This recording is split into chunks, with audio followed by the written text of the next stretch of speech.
Yeah. Was it a mistake not to accept half of a loaf months ago when you said, I'm not going to accept half a loaf? Look, I'm going to tell you something. Now Don't characterize what we did before as a mistake, as a preface to your question, if you want an answer.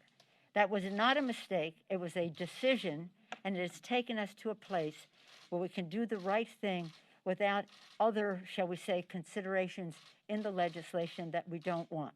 Now, that is it. Now, the fact is, I'm very proud of where we are. My chairs have worked very hard on all of this. They were not even happy with a proposal that we made the other day before we saw this proposal. They thought we had come back too small. So it's not about an individual, it's about how we address the needs of the American people. And we have to do it in a scientific way, and we have to do it in a way that recognizes people need food on the table. They need to get their rent paid. They need money in their pockets. They need their unemployment insurance to be there. They do not need a whole cacophony of other things that are on the agenda that have nothing to do with meeting their needs. So we're very pleased at where it is. And as I say,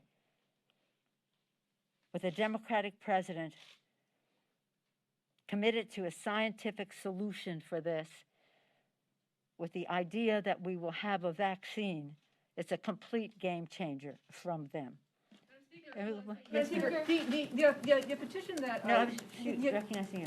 Oh, thank you. Joe Biden said that on his first day in office, he will use Title IX to give transgender students access to sports, bathrooms, and locker rooms in accordance with their gender identity in all federally funded schools. Does he have the power to unilaterally do this, and do you agree with this?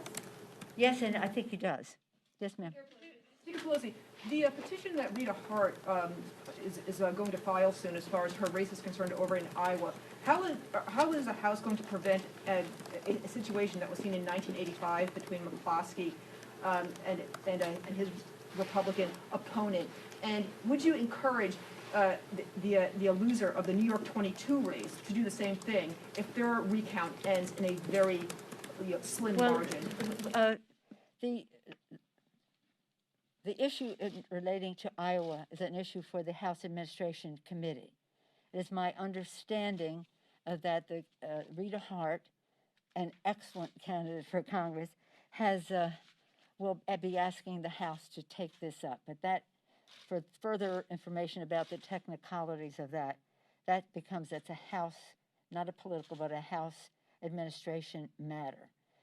House decides who it will seat. We don't have any idea. New York is a completely different situation.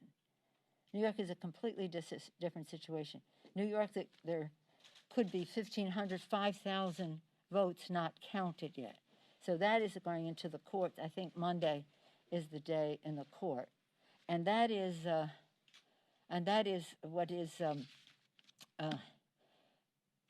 We'll see what happens in the court, and that may end up in the Congress. I don't know. But the court will decide which votes will be counted. But that's like down to 12 votes. It's interesting. People should know, everyone should know his or her vote counts. 6 votes are what the spread is at the moment in Iowa. 12 votes. Now, this is on the basis of hundreds of thousands of votes cast, So it is one of those matters that time will tell. We'll see what the court says. We'll see what the House administration options are and what they decide to do as they go forward.